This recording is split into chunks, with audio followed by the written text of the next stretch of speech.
शिवसेना उद्धव बाळासाहेब ठाकरे गटाने सोमवारी सातारा शहरात ठिकठिकाणी पडलेल्या खड्ड्यांमध्ये वृक्षारोपण करून सातारा पालिकेच्या ढिसाळ कारभारावर निषेध केला।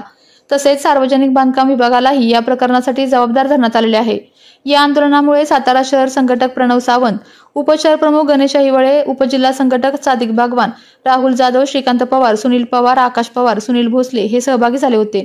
शिवसैनिकांनी येथील राधिका रस्त्यावर ठिकठिकाणी पडलेल्या खड्ड्यांमध्ये वृक्षारोपण करून सातारा पालिकेच्या कारभाराचा निषेध केला असून आवाज कोणाचा तर शिवसेनेचा, पाच शेत विकले जाल तर असेच रस्ते पाहाल अशा उपरोधी घोषणा यावेळी शिवसैनिकांनी दिलेल्या आहेत।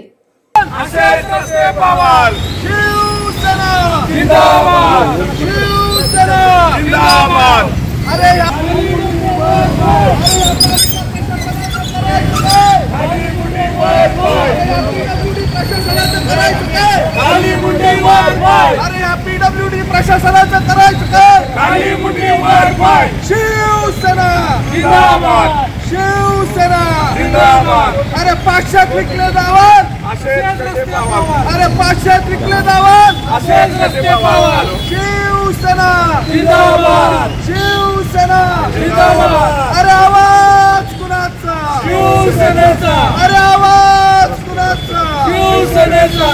शिवसेना जिंदाबाद। अरे पाचशेत विकले जावं, अरे पाचशेत विकले जावं, शिवसेना जिंदाबाद, शिवसेना जिंदाबाद। अरे आवाज कुणाचा? शिवसेनेचा। अरे पाचशेत विकले जावं, अरे पाचशेत विकले जावं।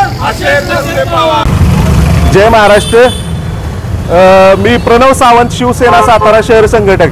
आज आम्ही सर्व शिवसैनिक आणि शिवसेनेचे आमचे पदाधिकारी आज प्रशासनाला, पालिका प्रशासन, आपली सातारा नगरपालिका प्रशासन आणि पीडब्ल्यूडी प्रशासन यांना जाग करून द्यायला आलेलो आहोत की हे खड्डे, अशा प्रकारचे खड्डे, तुम्ही म्हणता आता पाऊस आहे, पावसात आम्हाला खड्डे मुजवता येत नाहीत, पण तुम्ही रस्ते करतानाच चांगले करा ना।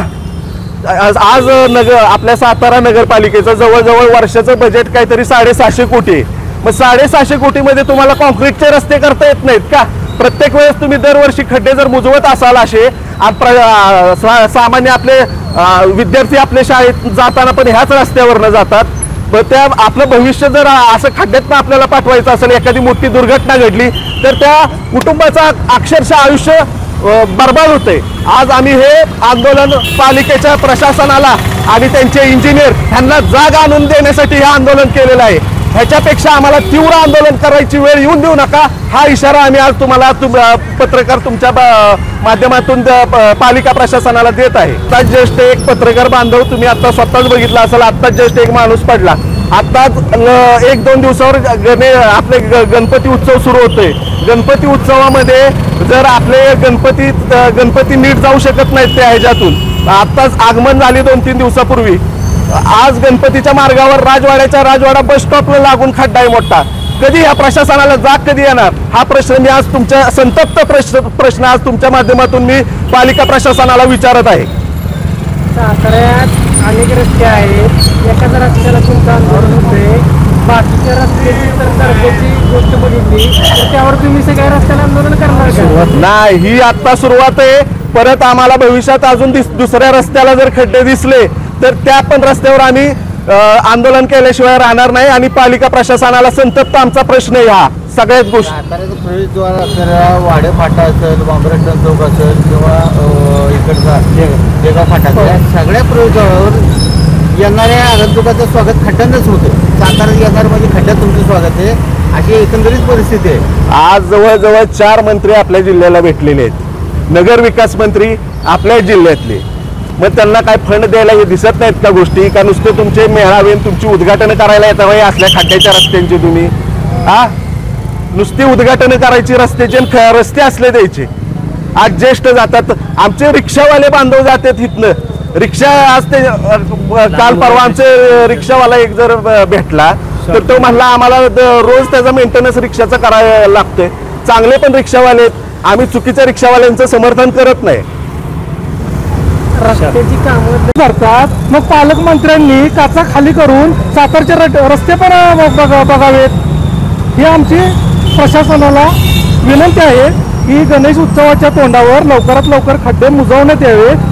आणि आमची तुमच्या माध्यमातून एकच विनंती आहे, पालकमंत्री ज्या तवऱ्यात ज्या तापात हिंडतात नाहीत ना या सगळ्या गोष्टीतनं, कधीतरी ज्या शो ऑफसाठी टू व्हीलरवर फिरतात ना, त्याच परिस्थितीत त्यांनी एकट्याने या टू व्हीलरनं रस्त्यानं फिरावं सातारा शहरातल्या, म्हणजे त्यांना इथलं वास्तविकता कळेल, लक्षात येईल. आज 4 जिल्ह्याला मंत्री आहे, एक उपमुख्यमंत्री आहे जिल्ह्याचा आपला, साताराचा नगर विकास मंत्री आहे. आज ह्या नगराची अवस्था कुणामुळे झाली, काय परिस्थिती आहे? जे रस्त्याला कॉन्ट्रॅक्टर दिले जातात ह्यांच्यातला हिरोजी इंदोरकरांचा एक तरी अंश जागा आहे का? नसतील तर ह्या माकडांना देऊ नका कामं तुम्ही. आज सातारकरांना वेटीस धरण्याचा अर्थ काय आहे या सगळ्या गोष्टींचा? आज इथला प्रत्येक नागरिक संतप्त आहे. तुम्ही रस्त्यानं ज्या रस्त्यानं मूर्ती जाणार आहे, ज्या रस्त्यानं मिरवणूक जाणार आहे, तेवढ्या पुरतेच रस्त्याला डागडुजी केली आहे. म्हणजे आमच्या तोंडाला पानं पुसायचा धंदा लावलाय का नगरपालिकेनं? हे सुरू काय आहे परिस्थिती? प्रत्येक रस्त्याच्या ठिकाणी आम्ही जाऊ शकत नाही. जिथं जिथं जातोय, जेव्हा काही शक्यता आहे त्या ठिकाणी आम्ही शिवसैनिक म्हणून उभा आहे. अन्यायाविरुद्ध आवाज हा आमच्याकडनं उठवलाच जाईल, ही शिवसेनेची ओळख आहे. परंतु ह्या प्रशासनाला, इथल्या मंत्र्यांना, इथल्या सगळ्या सातारकरांच्या जनतेची कामं करायला भाग पाडणं देखील आमचंच काम आहे विरोधक म्हणून. आणि आम्ही तेवढ्या ताकदीनं पुन्हा सातारकरांचे प्रश्न घेऊन सगळ्यांच्या समोर येऊ. आणि आमची आपल्या माध्यमातून विनंती आहे की येणाऱ्या काळात जर इथला रस्ता व्यवस्थित नाही झाला किंवा या सातारा शहरातल्या ज्या काही सुविधा आहेत त्याचा पूर्णत्वास केला नाहीत तर हे आंदोलन वेगळ्या दिशेनं जाईल, एवढंच मी तुमच्या माध्यमातून सांगू इच्छितो. पालिका प्रशासन आणि PWDचा प्रश्न आहे सगळा. ह्यांचं काहीतरी साठलोटा असल्याशिवाय काय होत नाहीत हे रस्ते चांगले. होतोय, महिन्यात उतरला जातोय, परिस्थिती मलमपट्टी होत नाही. आता तुम्ही मुळात रस्त्याचे कॉन्ट्रॅक्ट देताना चांगले दर्जाहीन कॉन्ट्रॅक्टदारांना देण्यात यावे. ही तात्पुरती हे सगळं जे दर्जेदार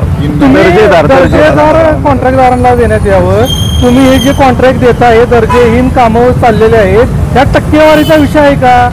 तुम्ही त्याच कॉन्ट्रॅक्टरला कामं देऊन तुमच्या टक्केवारीचा हेतू साध्य करताय का? आणि जनतेला सातारच्या वेटीस धरताय का? आज सातारा ही ऐतिहासिक राजधानी आहे. सातारच्या प्रवेशद्वारावर वाडे फाट्यावर राहत येताना सातारच्या प्रवेशद्वारावर खड्डे आहेत. देगाव फाट्यावरून येताना देगाव फाट्याच्या प्रवेशद्वारावर खड्डे आहेत. आज इकडचा मोहोळच्या वाड्याचा भाग घेतला तर मोहोळच्या वाड्यात पण खड्डे आहेत. मग हे खड्डे एवढे 4 मंत्री असताना तर हे खड्डे मोजवले का नाही जात? हा सातारच्या जनतेचा प्रश्न आहे. माननीय पालकमंत्री, मला काही कल्पना नाहीये कशासाठी करतात किंवा काय करतात. ज्यावेळेस जिल्हाधिकारी कार्यालयाच्या दालनात जातात आणि एक सामान्य माणसाचा फोन घेऊन सांगतात की हे काम झालं पाहिजे, किंवा इतर वेळेस त्यांच्या घराच्या आजूबाजूचा परिसर असेल किंवा वाटेवर दुसऱ्या कुठल्या गोष्टीसाठी प्रशासनातले जे कोणी अधिकारी आहेत त्यांना घरी बोलवून किंवा फोन करून सांगितलं जातं की हे काम आहे, तू लवकर तातडीने करून घे. मग या रस्त्याच्या कामासाठी ते त्यांना बोलू शकत नाहीत का? किंवा त्यांना या सगळ्या गोष्टी पूर्णत्वास नाही आल्यात म्हणून काही सांगू शकत नाहीत का? सूचना करू शकत नाहीत का? आमचं दायित्व त्यांच्याकडे आहे. आज जिल्ह्याचे पालकमंत्री म्हणजे इथल्या प्रत्येक नागरिकाला सुविधा पोहोचवणे त्यांचं काम आहे. आणि जर सुविधा होत नसतील तर ते फक्त आणि फक्त कुणाच्या तरी मर्जी किंवा शो ऑफसाठी येण्यासाठी जर असं करत असतील तर हे पालकमंत्री काय आमच्या कामाचे नाहीत असं चित्र दिसतंय.